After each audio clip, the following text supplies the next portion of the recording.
एक ओर राहुल गांधी भारत जोड़ो यात्रा के जरिए पार्टी को मजबूत करने में लगे हैं ताकि आगामी चुनाव में पार्टी अपने खोए जनाधार को वापस हासिल कर सके। वहीं दूसरी ओर राजस्थान के सियासी भूचाल ने पार्टी की मुश्किलें बढ़ा रखी हैं।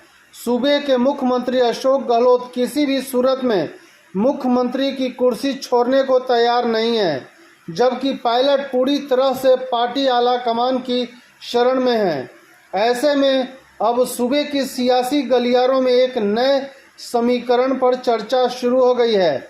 माना जा रहा है कि अगर मल्लिकार्जुन खड़गे निर्विरोध पार्टी के अध्यक्ष चुने जाते हैं तो 8 अक्टूबर से राजस्थान में फैसलों का सिलसिला तेजी से शुरू होगा। वहीं अगर चुनाव की सूरत बनती है तो भी खड़गे पीसीसी सदस्यों के बहाने विधायकों से दोहरी भूमिका में मुलाकात करेंगे। दरअसल बीते 25 सितंबर के वाकया के बाद से ही पार्टी आलाकमान गहलोत समर्थक विधायकों से नाराज हैं, जिसकी बानगी समय दर समय देखने को मिलते रही है। हालांकि विधायकों के अड़ियल रवैया के बीच खुद मुख्यमंत्री अशोक गहलोत दिल्ली पहुंच पार्टी के कार्यकारी अध्यक्ष सोनिया गांधी से मुलाकात कर माफ़ी भी मांग चुके हैं। बावजूद इसके अब भी हालात पूरी तरह से नियंत्रित नहीं हो सका है। वहीं पार्टी केंद्रीय नेतृत्व ने पूर्व निर्धारित विधायक दल की बैठक के बहिष्कार और पृथक बैठक करने पर सख्त रुख अख्तियार किया था। बीते 27 सितंबर को राजस्थान विधानसभा के मुख्य सचेतक महेश जोशी, संसदीय कार्य मंत्री शांतिलाल धारीवाल और आरटीडीसी के चेयरमैन धर्मेंद्र राठौर को कारण बताओ नोटिस जारी किया था, जिसके बाद धारीवाल और धर्मेंद्र राठौर ने नोटिस के जवाब में अपना पक्ष तो रख दिया, लेकिन महेश जोशी को अगले 10 दिन में जवाब देना है। वहीं 27 सितंबर के बाद गहलोत खेमा हो या फिर पायलट कैंप, दोनों ही गुटों ने चुप्पी साध रखी है, जिसे राजस्थान कांग्रेस में आने वाले उस तूफान से पहले की शांति माना जा रहा है, जो अपनी चपेट में न केवल सरकार बल्कि संगठन को भी ले सकता है। इधर राजस्थान कांग्रेस के लिए 8 अक्टूबर का दिन अहम होगा, क्योंकि 8 अक्टूबर को पार्टी राष्ट्रीय अध्यक्ष पद के चुनाव के नामांकन को वापस लेने की अंतिम तिथि है। ऐसे में अगर शशि थरूर अपना नाम वापस लेते हैं तो फिर खड़गे निर्विरोध अध्यक्ष निर्वाचित होंगे।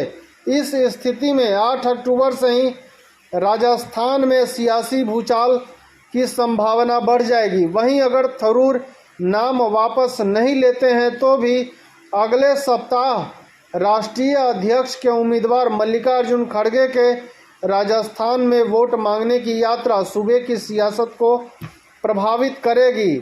ऐसा हम इसलिए कह रहे हैं क्योंकि खड़गे कांग्रेस के राष्ट्रीय अध्यक्ष पद के उम्मीदवार होने के साथ ही राजस्थान कांग्रेस के इतिहास के पूर्व विधायक दल की बैठक के भी एक पर्यवेक्षक रहे, जिसे आला कमान अपने आदेशों की अवहेलना मान रहा है। इधर अगर 8 अक्टूबर को शशि थरूर राष्ट्रीय अध्यक्ष पद के चुनाव से अपना नामांकन वापस लेते हैं तो ऐसी स्थिति में खड़गे निर्विरोध निर्वाचित होंगे।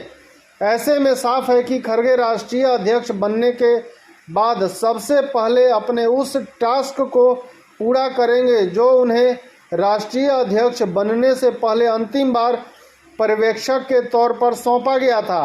8 अक्टूबर को अगर खड़गे का निर्विरोध निर्वाचन नहीं होता है तो उस स्थिति में भी आने वाला एक सप्ताह राजस्थान की सियासत के लिए खासा महत्वपूर्ण होगा, क्योंकि ऐसी स्थिति में खड़गे राजस्थान के वोटर्स यानी 400 पीसीसी सदस्यों से वोट मांगने पहुंचेंगे। भले ही उनकी मुलाकात 25 सितंबर को पर्यवेक्षक के तौर पर विधायकों से नहीं हो सकी, लेकिन वोट मांगते समय उनकी मुलाकात जिन पीसीसी सदस्यों से होगी उनमें 95% बागी विधायक ही शामिल होंगे जो पीसीसी सदस्य हैं। ऐसे में खड़गे पीसीसी मेंबर बने विधायकों से जब चर्चा करेंगे तो उस समय निश्चित तौर पर उनके दिमाग में विधायकों की वह नाफरमानी भी होगी।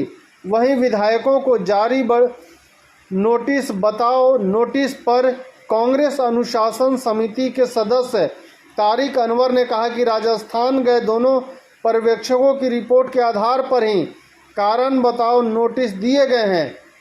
अगर उनके जवाब से अनुशासन समिति संतुष्ट होती है तो उन्हें माफ़ी मिल सकती है। धन्यवाद।